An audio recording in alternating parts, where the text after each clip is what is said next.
கமல் சாரோட சாங் அங்கங்க நிறைய இடத்துல வருது. சென்டிமெண்ட் சாங் எல்லா பாட்டும் சாரோட பாட்டு எல்லா பாட்டும் போட்டிருக்காங்க. அந்த அந்த ஜென்ரேஷன் ஜென்சி ஜென்ரேஷன் பண்றத விஷயத்த வந்து தட்டி கேட்கறதுக்கு இந்த மாதிரி நம்ம வீட்ல ஒருத்தவங்க பெரியவங்க இருக்கணும். பெரியவங்க இருந்தா மட்டும் தான் எல்லாமே ரீச் ஆகும். நான் நல்லது கெட்டதெல்லாம் பார்த்துப்பாங்க. நம்மளுக்கு கெட்டது வந்து வராது வீட்டுக்கு. ரொம்பவே நல்லா நடிச்சிருந்தாங்கண்ணா. அவங்களோட கேரக்டர் வந்து பர்ஃபெக்ட்டா மேட்ச் ஆச்சு. வேற யாராச்சும் இருந்தா இந்த அளவுக்கு வந்திருக்குமான்னு தெரியல. ரொம்ப சூப்பராவே இருந்தது. நம்மளுடைய அம்மா அப்பாவை நம்ம எந்த அளவுக்கு முக்கியம், ஒரு உயிர் எவ்வளோ முக்கியங்கிறத படத்தில் காமிச்சிருக்காங்க. வெறும் வெறும் பணம் மட்டும் உறவுகளை நிர்ணயிக்கிறது இல்லை, அதுக்கு மேலேயும் பாசம்தான் நிர்ணயிக்கும்.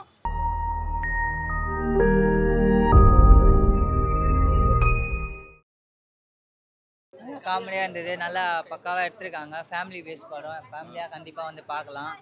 ஒரு பொண்ணு இப்போ ஒரு ஆம்பளை துணை இல்லாமல் எப்படி இருக்கணும்னு இந்த படம் பார்த்தா கற்றுக்கலாம். அந்த அளவுக்கு ஒரு நல்ல மூவி. அவங்க செம்ம கேரக்டர் கொடுத்துருக்காங்க, நல்ல சூப்பராக இருக்குது. எப்படி சொல்கிறதுன்னா சொல்கிறாங்க எல்லாரும் மேக்கப்பு 20 கிலோ தூக்குற மாரி இருக்குனாங்க. அவங்களுக்கு காலில் வர ஒஞ்சிச்சுன்னு சொல்கிறாங்க. அது என்னன்னு தெரியல, உண்மையாக பொய்யான்னு தெரியல. படம் நல்லா சூப்பராக இருக்குது. அவங்க கதாபாத்திரமே கொஞ்சம் தான் இருக்குது. ஸ்க்ரீன் அவங்க கொஞ்சம் தான் நடிக்கிற மாரி இருக்குது. ஆனால் ரொம்ப அவங்களுக்கு தான் இதுவாக இருக்குது. அந்த அளவுக்கு பர்ஃபார்மன்ஸ் அதிகமாக இருக்குது அவங்களோட. அதுக்கப்புறம் வேற யாரெல்லாம் அவங்க நடிச்சது பிடிச்சிருந்தது? பென்னி குயில்ன்ற கேரக்டர், அவர் பேர் தெரியல எனக்கு. சிங்கம்புலியா? அவர் சிங்கப்பூர் அவரு நல்லா பர்ஃபார்மன்ஸ் பண்ணியிருக்காரு. அவர் நல்லா இருக்கு. வேற யாரெல்லாம் நல்லா நடிச்சிருந்தாங்க? எல்லாரும் நல்லா நடிச்சிருக்காங்க. இவங்க 3 பேர் கேரக்டர் நல்லா கொஞ்சம் ஹெவியாக கிடைச்சது. ஆமாம். அது என்ன படத்தில் ஏதாவது மெசேஜ் சொல்ல வராங்களா? நிறைய மெசேஜ் இருக்கு. இல்லை சொல்ல ஒவ்வொன்றா சொல்லு.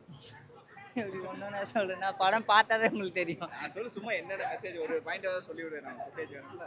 அதான் ஃபஸ்ட்டே சொன்னேன் பெண்கள் தனியாக இருக்கிறதுக்கு கற்றுப்பாங்க இந்த படத்தை பார்த்து. அந்த அளவுக்கு இது தைரியத்தை கொடுங்க. அந்த அளவுக்கு தைரியத்தை கொடுக்குது. கல்யாணம் பண்ணாமையே ஒரு பெண்கள் எப்படி தனியாக இருக்கணும்னா இதை பார்த்து கூட கற்றுக்கலாம். அப்படி கூட இருக்கு. பெண்கள் கல்யாணம் பண்ணலாம் பண்ணி பாதி பேர் ரொம்ப இது பண்ணி போகிறாங்களே, அந்த மாரி இல்லாமல் இப்போ இது பார்த்தாங்கன்னா நம்ம தனியாக கூட இருக்கலாம் போல அப்படின்னு ஒரு வரும், அந்த நம்பிக்கை வரும். அந்த அளவுக்கு மெசேஜ் படத்தில் சொல்லி எல்லா காமெடி சூப்பராக இருக்குது. காமெடி ஆர்டிஸ்ட் இது அவ்வளோ பேர் இருந்தால் கூட நிறைய காமெடி நல்லா சிரிச்சுனே இருக்கலாம். அந்த அளவுக்கு எல்லாம் பக்காவாக எடுத்துருக்காங்க. இது ஸ்க்ரீன் பிளே முதல் கொண்டு எல்லாமே பக்காவாக இருக்குது. எமோஷனலாக ஒர்க் அவுட் ஆகுதா? எமோஷனலாக ஒர்க் ஆகுது. ஆனால் அலற ஸ்டேஜ் போல், ஆனால் மோஸ்ட்லி நல்லா பக்காவாக பண்ணிருக்காங்க. ஆமாம், காமெடி நிறைய வச்சிருந்தாங்க. சிவகார்த்திகேயன் ஏதோ கேமியோ பண்ணியிருக்காரா? அவர்லாம் வரல. அவர் ஒரே ஒரு பாட்டு மட்டும் பாடியிருக்காரு. பாடல்கள்லாம் இருந்துச்சு. எப்படி இருந்துச்சு படத்தில்? ஃபர்ஸ்ட் சாங் தான் நான் பார்த்தேன். மீதி சாங் வந்துடா இல்லைன்னு கூட தெரியல. அந்த அளவுக்கு ஆள் விறுவிறுப்பாக போயிடுச்சு. இன்ட்ரோல் வந்துட்டு கூட தெரியல, அந்த அளவுக்கு விறுவிறுப்பாக போச்சு. இன்ட்ரோல் அப்புறம் படம் முடிஞ்சது தெரிஞ்சுதா? அதெல்லாம் ஜென்ரேஷன் ஜென்சி ஜென்ரேஷன் பண்றத விஷயத்த வந்து தட்டி கேட்கறதுக்கு இந்த மாதிரி நம்ம வீட்ல ஒருத்தவங்க பெரியவங்க இருக்கணும்.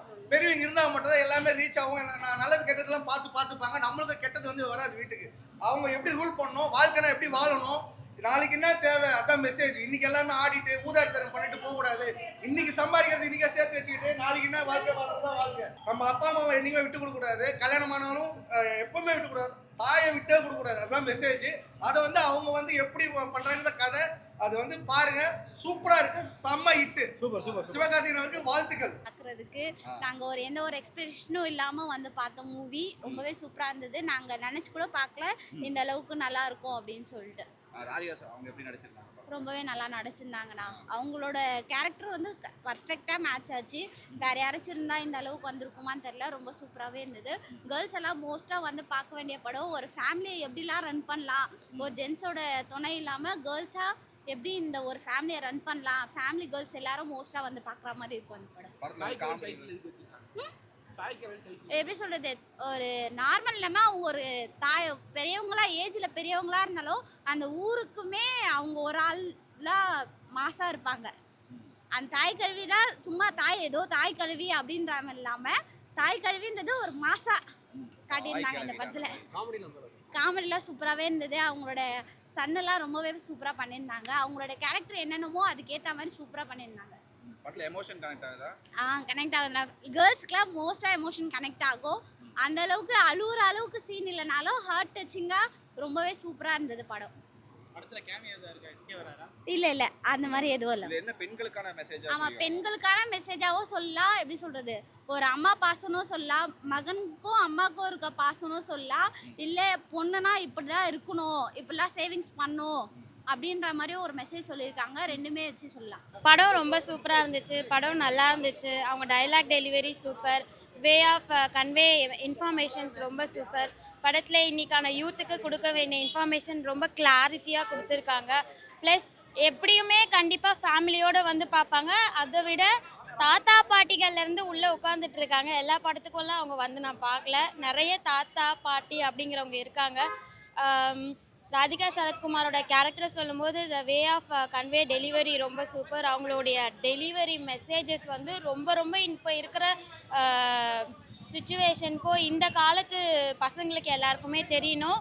பணங்கிறது எந்த அளவுக்கு வாழ்க்கையில் விளையாடுறது அப்படிங்கிறத தெரிஞ்சிருக்க படத்தில் நல்லாவே காமிச்சிருக்காங்க. ஒரு தாய் தந்தைய பெற்றோர்கள் வந்து எப்படி தன்னுடைய அப்பா அம்மாவை பார்த்துக்கணும், தன்னுடைய மகள் அப்படிங்கிறதையும் கொடுத்துருக்காங்க. நம்மளுடைய அம்மா அப்பாவை நம்ம எந்த அளவுக்கு முக்கியம், ஒரு உயிர் எவ்வளோ முக்கியங்கிறத படத்தில் காமிச்சிருக்காங்க. வெறும் பணம் மட்டும் உறவுகளை நிர்ணயிக்கிறது இல்லை, அதுக்கு மேலேயும் பாசம்தான் நிர்ணயிக்கும். அந்த பாசங்கிறது எப்போவுமே எல்லாருக்கும் இருக்கணும், அதை கொடுத்துருக்காங்க. தென் கேர்ள்ஸ் எப்போவுமே ரொம்ப மோட்டிவேஷனாக செல்ஃப் ஆண்டர்ப்ரனராக இருக்கணும், யாரையும் டிபெண்ட் பண்ணி இருக்கக்கூடாது. அதை கரெக்டாக காமிச்சிருக்காங்க. அவங்க என்றைக்குமே பெண் சிங்கம் தான். எப்போவும் போல் சித்தி, அருணாச்சலம் அவங்களோட எல்லா சீரியல்லையும் அவங்க என்ன கன்வே பண்ணியிருக்காங்களோ.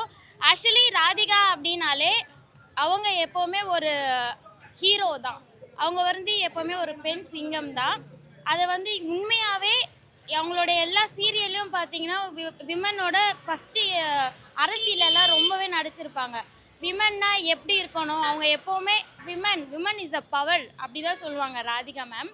அவங்க உண்மையாகவே ரொம்ப ரொம்ப சூப்பராக நடிச்சிருக்காங்க. யாரையும் நம்பக்கூடாதுங்கிறதுல கரெக்டாக இருக்குது. அஸ் அ விமன்ஸ் இன்னைக்கு மேலே வர பெண்கள் எல்லாமே எப்படி இருக்கணுங்கிறது இருக்குது. எல்லாரும் ஃபேமிலியோடு வந்து பாருங்கள்.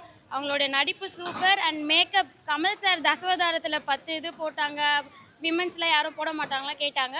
உண்மையாகவே அவங்களோட அந்த மேக்கப்புக்கு வேறு லெவல். ராதிகா மேம் வந்து அந்தளவுக்கு அந்த வே ஆஃப் ஸ்லாங் இருக்குல்ல, ஊர் ஸ்லாங், அதெல்லாம் நீங்கள் அவங்களோட ஸ்டார்டிங் படம்லாம் பார்த்தீங்கன்னா அவங்க நிறைய வாய்ஸ் எல்லாம் கொடுத்துருக்காங்க. முதல் மரியாதையில் ராதாக்கு அவங்க தான் வாய்ஸ் கொடுத்துருப்பாங்க. அவ்வளோ சூப்பராக இருக்கும். அவங்க அந்த ஸ்லாங், ஊர் ஸ்லாங் பேசுகிறது. ஆக்சுவலி அவங்க லண்டனில் படித்தவங்க. இப்போ படிக்கல, அப்போவே லண்டனில் படிச்சுட்டு வந்தவங்க. அந்த ஸ்லாங்கு, அந்த இது அதான் எம்ஆர் ராதா ரவி பொண்ணுடா அப்படின்னு நான் இப்போ சொல்லுவேன்னு சொன்னாங்கல்ல, அவங்க ப்ரூவ் பண்ணிட்டாங்க. சரத் சார் சொன்ன மாதிரி ஒய்ஃபை என்றைக்குமே விட்டு கொடுக்கக்கூடாது இல்லையா. ஆனால் அவங்க அவங்களோட டேலண்ட் அவர் கரெக்டாக சொன்னார். அவர் சொன்ன மாதிரி அவங்களுக்கு கண்டிப்பாக ஆஸ்கர் அவார்டு கூட கொடுக்கலாம். அதுக்கான தகுதி அவங்களுக்கு இருக்குது. ஒரு மனைவியை எப்படி வச்சுக்கணும், ஒரு அம்மா அப்பாவை எப்படி வச்சுக்கணும், எல்லாருக்கும் எப்படி எந்தெந்த ரிலேஷனை எப்படி எடுத்துகிட்டு போகணுங்கிறத முதல் கொண்டு தெரிஞ்சுக்கலாம். இதுக்கப்புறம் வர ஜென்ரேஷன்ஸாவது கொஞ்சம் பார்த்து தெரிஞ்சுக்கலாம். ஏன்னா cinema is a big platform. So இது மாதிரி படங்கள் வந்து வரவேற்கத்தக்கது. இனி வர படங்களும் இதே மாதிரி இருக்கணும். எல்லாரும் ஃபேமிலியோடு வந்து பாருங்கள். Hats off you Radhika Sarathkumar ma'am. Thank you. அவங்க கெரியரில் இது பெரிய தாக்கத்தை உண்டு பண்ணும். இது உண்மையிலே ஒரு லெஜெண்டரிக்கான மூவி. ஏன்னா அவங்களுடைய ஆக்ஷன் எல்லாமே வந்து விமன் ரோலில் இப்போ ஃபஸ்ட்டெல்லாம் விமன் வந்து ஒரு பெண் பதுமைகளாகவே காமிக்கப்பட்டாங்க. நிறைய படங்கள் அப்படி இருக்குது. அதுக்கப்புறமா ஜோ மேம், நயன்தாரா மேம் அவங்களாம் வந்து கொஞ்சம் விமன் ரோலில் இது பண்ணாங்க. ராதிகா மேம் கெரியரில் இது ரொம்ப பெரிய படமாக பேசப்படும். ஏன்னா ரொம்பவே நல்லா இருக்குது படம். தேங்க்யூ. தாய் கிழவி படம் பார்த்தேன். மிஸ்ஸஸ் ராதிகா சரத்குமார் அவங்களுடைய அருமையான நடிப்பு திறமை ரொம்ப அருமையாக இருந்தது. அதே மாதிரி குழந்தைங்களோட அந்த கடைசி நிமிடத்தில் ஒரு பெற்றவங்களோட தாய் தந்தையை கடைசி நிமிடத்து வரைக்கும் எப்படி காப்பாற்றணும், போராடி காசு இருந்தாலும் இல்லாட்டாலும் எப்படி அவங்களெல்லாம் எப்படி காப்பாற்றணும், அது இப்போ உள்ள ஜென்ரேஷனுக்கு இது ரொம்ப அருமையான திரைப்படமாக இருந்தது. பெண்கள் முன்னேற்றத்தை பற்றியும் சொல்லியிருக்காங்க. ஆனால் அந்த ஒரே ஒன்று என்னோடய கருத்துக்கள் என்னென்னா, காமெடி மற்றோட பாசம் எல்லாமே கலந்துருக்கு. ஆனால் ஒன்று மாறுபட்ட கருத்து என்னையை பொறுத்த வரைக்கும் என்னென்னா, அந்த கடைசியில் அவங்க பொண்ணுக்கு வந்து ஒரு தைரியத்தை கொடுத்தாங்க. எப்படி தனியால் நின்று போராடணுங்கிற அந்த தைரியத்தையும் கொடுத்தாங்க. ஆனால் ஒன்று என்னென்னா, அந்த எல்லாத்தையும் அந்த அவங்க மருமகனை வந்து எல்லார் சபை முன்னாடியும் நிற்க வச்சு இது தப்பு, இனிமேல் செய்யக்கூடாது அப்படின்னு சொல்லி அவங்கள மன்னித்து ஏற்றுக்கிட்டு பண்ணியிருந்தால் கொஞ்சம் நல்லா இருந்திருக்குமோன்னு தோணுது. ஏன்னா அது ஒரு கூட்டத்தை கூட்டி ஒரு சபைக்கு முன்னாடி பஞ்சாயத்து பண்ணி அதை தாலியை கலட்டி போட்டு அவங்க முன்னாடி பண்ணுறது வந்து நம்ம சமூகத்துக்கு வந்து அது ஒரு இதாக நான் நினைக்கிறேன். ஏன்னா ஒரு வளர்ந்த ஒரு 10 வயசு பையன் இருக்கிறான், 12 வயசு பையன் இருக்கிறான். ஏன்னா அந்த மாதிரி சப்போர்ட்டிவ் வந்து எதுவுமே சப்போர்ட் இல்லாத பெண்ணுக்கு வந்து அந்த மாதிரி கொடுக்கலாம். ஒரு பொருளாதார ரீதியாவோ அவங்க வீட்டில் வீடு இருக்குது, பொன் பொருள் இருக்குது, 3 அண்ணன் தம்பிமார்கள் இருக்காங்க. ஸோ அப்படி இருக்கிற ஒரு பொண்ணுக்கு வந்து அதே அந்த 3 பேர் அண்ணன் தம்பிமாரை வச்சு அவனை அடித்தோ இல்லை அவனை புத்திமதி சொல்லியோ அந்த மாதிரி பண்ணி கூட அவங்க திருப்பி வாழ சேர்ந்து வச்சுருக்கலாம். அவர் அந்த அளவுக்கு தப்பு எதுவும் பண்ணலை. ஏதோ இப்போ நாயகா பொண்டாட்டி அடிச்சிருக்காங்க, மாற்றி பண்ணியிருந்தா நல்லா இருந்திருக்கும். ஆனால் தாலியை கழட்டி மற்றது எல்லாம் அருமையாக காமெடி அருமையாக இருந்தது, ரொம்ப நல்லா இருந்தது. அவர் பேர் சொல்லுவார்ல அந்த அவர்லாம் ரொம்ப அருமையாக பண்ணியிருந்தார். அந்த கடைக்குடி சிங்கை வந்து அவர் அந்த 3வது பையனை நடித்தார் இல்லையா, அவரோட அருமை ரொம்ப அருமையாக இருந்தது. ஒரு கிழவி உயிரோடு போகும்போது அவங்களோட கடைசி நிமிடத்தை பார்த்து அம்மாவை காப்பாற்றணுங்கிற அந்த எமோஷன் வந்துச்சு பாருங்க. அதெல்லாம் ராதிகா மேடம் ஒரு கருத்து சொல்லியிருக்காங்க. பெண்களுக்கு உண்டான ஒரு கருத்து அது. பெண்களும் வந்து சுயமாக சம்பாதிக்கணும், தனக்கு உண்டான ஒரு சுயமரியாதையோடு வாழணும், பணம் தேவைன்ற ஒரு கான்செப்ட். கடைசியில் அது இப்போ இருக்கிற ஜென்ரேஷனுக்கு கண்டிப்பாக ஒர்க் அவுட் ஆகும். படம் நல்லா இருக்குது, காமெடி எல்லாமே நல்லா இருக்குது, பாட்டும் நல்லா இருக்குது, விஷுவலும் நல்லா இருக்குது. எல்லாமே ஓவரால் படம் திரைப்பட குழுவினர் அனைவருக்கும் நன்றிகள். எப்படி அவங்க நாதிகா சார் மேக்கப்ல எப்படி இருந்துச்சு? மேக்கப் போட்ட மாதிரி தெரியல, நேச்சுரலாக தான் சார் இருக்குது. இப்போ ட்ரெய்லர்ல நிறைய காமிச்சிருந்தாங்க காமெடி சீன், இந்த தலையிலேயே குட்டி எனக்கு குழந்தைங்க லவ் பண்ணுறதுலாம், அந்த சீன்லாம் எந்த அளவுக்கு காட்டிருக்கு? நல்லா ஒர்க் அவுட் ஆயிருக்கு சார். சில இடங்கள்ல அந்த ஒரு சீன்லாம் வந்தது, அதெல்லாம் நல்லா ஒர்க் அவுட் ஆயிருக்கு. இந்த கட்சி ரெஃபரன்ஸ்லாம் வச்சிருந்தாங்க. கட்சி ரெஃபரன்ஸ் அந்த சொல்கிறாங்க, அது அந்த அந்த அந்த பெருசெல்லாம் தெரியல. நான் ஒருத்தர் தாவேக்கான்றாரு, ஒருத்தர் வந்து நான் திமுக மக்கள் நீதி மையன்றாங்க. அது அந்த இடத்துல வந்து பெருசாக சும்மா வந்து காட்டுறாங்களே தவிர அது வந்து எதுவுமே அரசியல்லாம் அதில் எதுவுமே இல்லை. கமல் சாரோட சாங் அங்கங்கே நிறைய இடத்துல வருது, சென்டிமெண்ட் சாங். எல்லா பாட்டும் சாரோட பாட்டு எல்லா பாட்டும் போட்டிருக்காங்க. அந்த தேவைக்கு ஏற்ற மாதிரி போகிறாங்க. அது அரசியலோ ஒரு சில நடிகர்களுக்கு ஆதரவாலாம் இல்லை. பொதுவான அந்த கதைக்கு அந்த தேவைக்கு ஏற்ப போட்டிருக்காங்களே தவிர ஓவராலாக அந்த மாதிரி தனிப்பட்ட நபரை சார்ந்து இல்லை. இந்த ஒரு காரணத்துக்காக வந்து படம் பார்க்கணும்னா அது என்ன காரணம்? படம் கட்டாயம் காமெடி நல்லா இருக்கு, காமெடி சூப்பராக பண்ணியிருக்காங்க. ராதிகாமாவோட ஆக்டிங்காக பார்க்கலாம். கடைசியில் ஒரு மெசேஜ், பெண்களுக்கு உண்டான ஒரு நல்ல மெசேஜ், அதை கட்டாயமாக பாருங்கள். யாராச்சும் கேமியோ பண்ணிருக்காங்க? கேமியோலாம் யாரும் இல்லை சார், ராதிகா மேடம் தான் கேமியோன்னு சொல்லலாம். அவங்க தான் மெயின். பழைய கால பாட்டிகள்லாம் இருந்தாங்க, தண்டாடி பாட்டிகள்லாம் இருந்தாங்க. ஆமாம் சார், அந்த பாட்டிகள்லாம் அழிஞ்சு வராங்க அப்படின்ற மாதிரி மென்ஷன் பண்ணியிருந்தாங்க. ஆமாம் சார். அந்த மாதிரி பாட்டிகளுடைய உணர்வுகள்லாம் எப்படி இருந்துச்சு? அந்த பாட்டியோட கடைசியில் கிளைமேக்ஸ் முடியும் போதே ஒரு 500 பாட்டிகள் உட்காந்து தான் படத்தை முடிக்கிறாங்க. பார்த்து அந்த படத்தை சாமியை காட்டுறாங்க. நல்லா இருந்தது. அந்த பாட்டிகளை உண்மையாகவே தத்ரூபமாக அமைச்சிருக்காங்க. மதுரை மாவட்டம் மட்டும் இல்லை, அந்த தென் மாவட்டங்கள் சொல்லுவாங்க, தென் மாவட்டங்களில் அது ஒர்க் அவுட் ஆகும். படத்துல எமோஷன்ஸ்ல தான் எமோஷனல் கிளைமேக்ஸ் சூப்பராக எமோஷனல் ஒர்க் அவுட் ஆயிருக்கு சார்.